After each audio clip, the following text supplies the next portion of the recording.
All right, so we're gonna go ahead and practice drawing a face in proportion for your steampunk portraits. Keep in mind this portrait can totally be of anybody, or like a fictitious person. It does not have to be a self-portrait. You can make it a self-portrait if you would like. Does not really matter to me.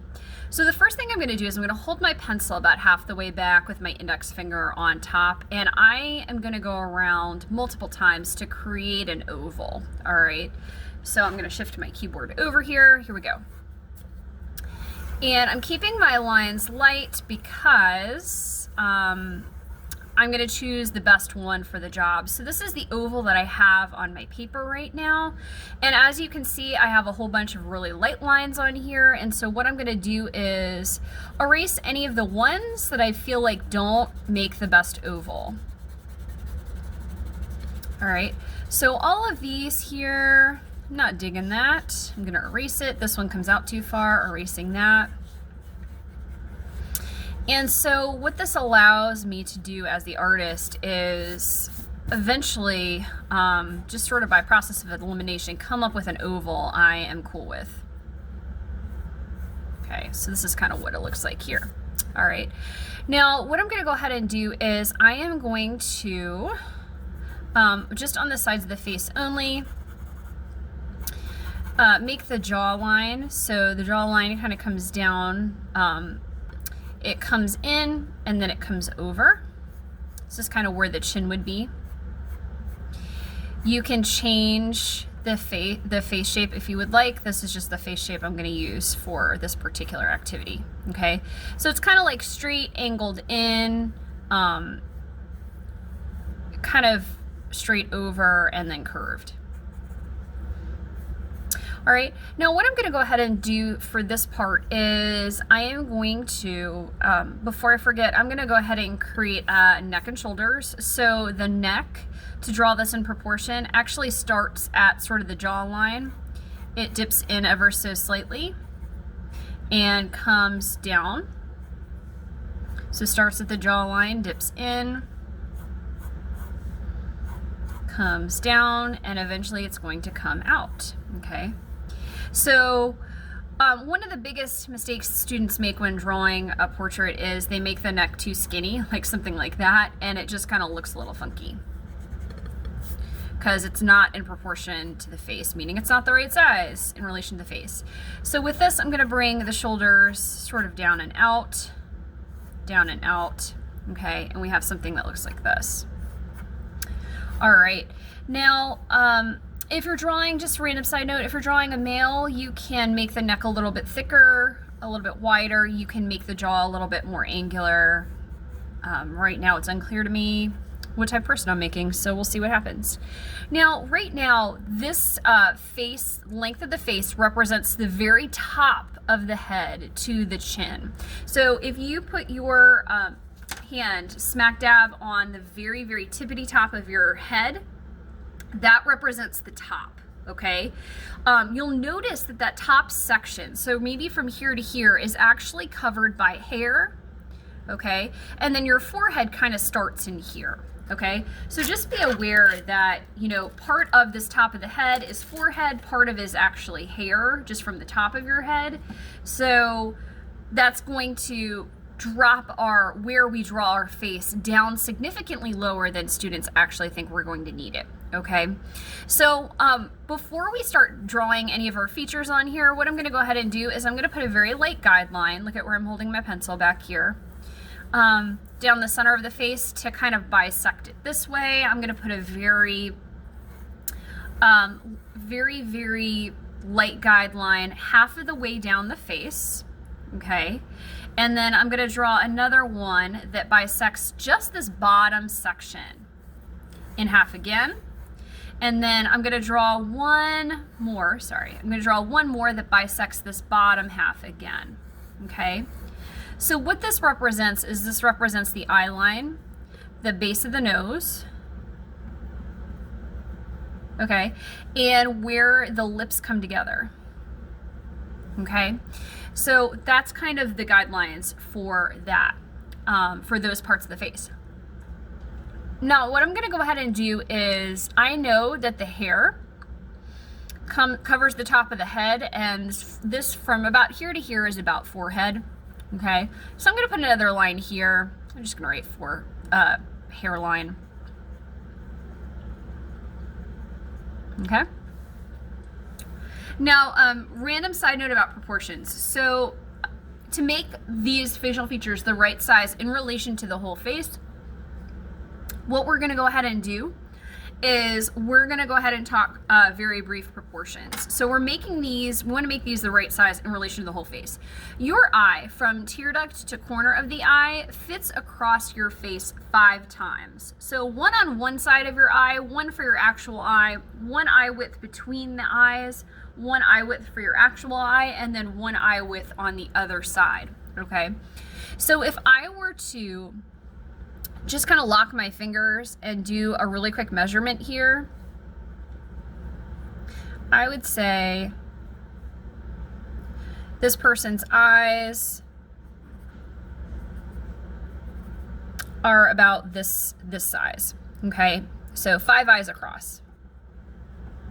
Okay, your nose, from the bridge of your nose, which is the part right here, to the base of the nose, fits about 3 times down the length of the face. Okay, so 1, 2, 3 or so. Okay, so I would make the top of my head here. So from here to here is just how big your nose is. Okay, the base of your nose is about one eye width wide. Okay, kind of looks like that. Your lips, from the very, very outer corner, if you're looking at the mirror at yourself, the corner of each side of your lips goes straight up and is the same width. If you're looking forward in the mirror, basically your pupil, which is the black part of your eye, down. Okay, so from here to here, this area here is about how wide the lips are. So from here to here. Okay, and then those are basically almost all of our proportions. The one I didn't mention is that your ear is the same size as your nose. Okay, so from this line here to this line here, this is about how big your ear is. And ears are kind of like squashed C shapes, sort of on the side of your head. A lot of times your hair is or your ears are covered by your hair. So what I'm going to go ahead and do at this point in time, I'm going to go ahead and just sketch the overall shape for the hair. So maybe I don't know, give this person a hairstyle. Okay, so right now I'm just kind of keeping it loose and keeping it just a general shape. I can come back in and add you know, some section lines in my hair. Okay, but see how much forehead or top of the head this actually heats up. All right, I'm gonna go ahead and at this point start sketching in the features. I'm gonna hold my pencil here. All right, so I have a little bit more control. And what I'm gonna go ahead and do is sketch a football shape.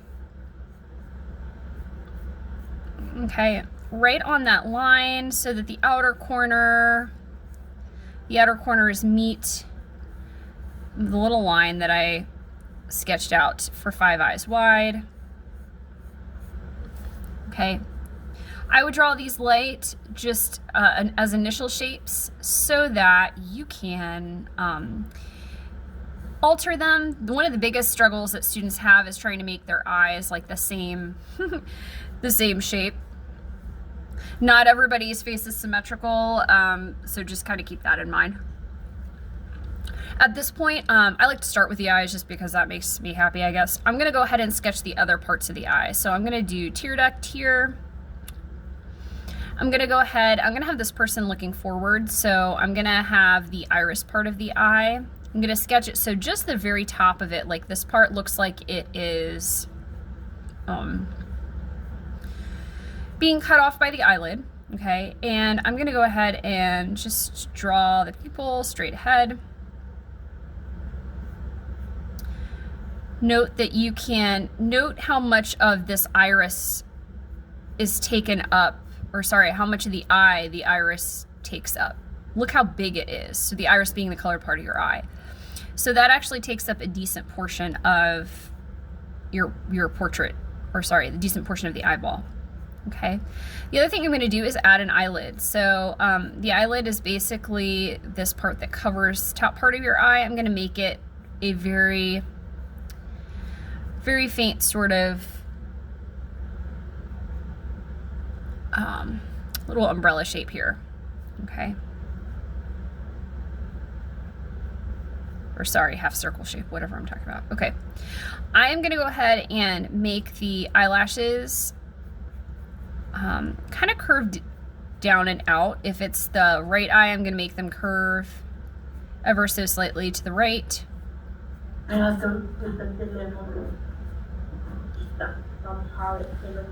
on, y'all. What's happening? Mira, Coler, ayer vos no me has llamado. No te dejaron venir. Okay, and then I'm going to do the other eye the same way.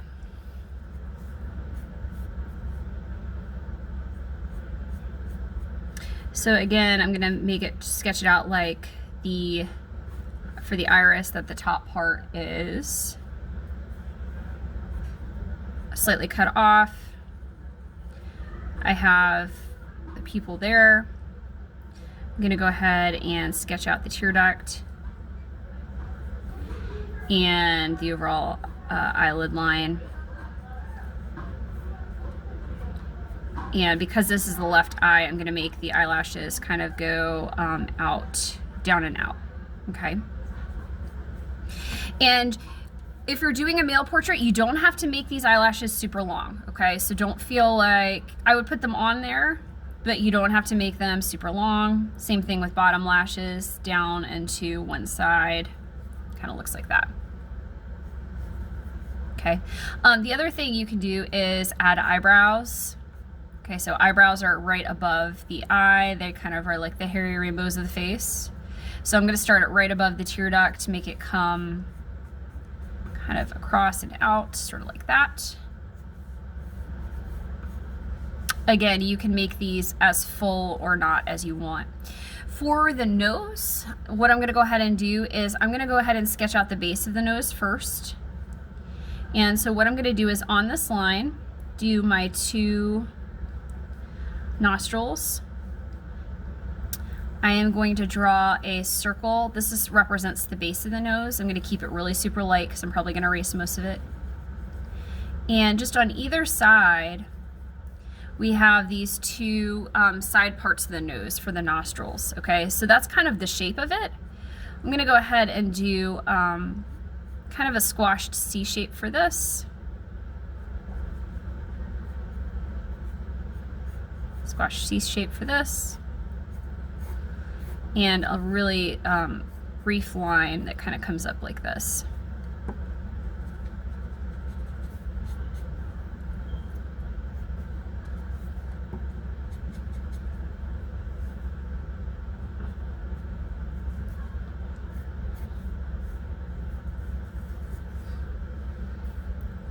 All right, and what I'm going to go ahead and do at this point is there we go. I'm going to draw the two little lines, kind of come down for the lips, and the lip line, I'm going to go ahead and draw it so that it traces over that guideline that I drew. There's a slight dip in the middle, and it traces. I'm going to make these lips kind of curve up, so I'm altering the shape of this. And top lip is always, for the most part, is smaller than the bottom lip in most people. Definitely not all people. So I'm going to make this bottom lip a lot bigger. There we go. A lot bigger overall.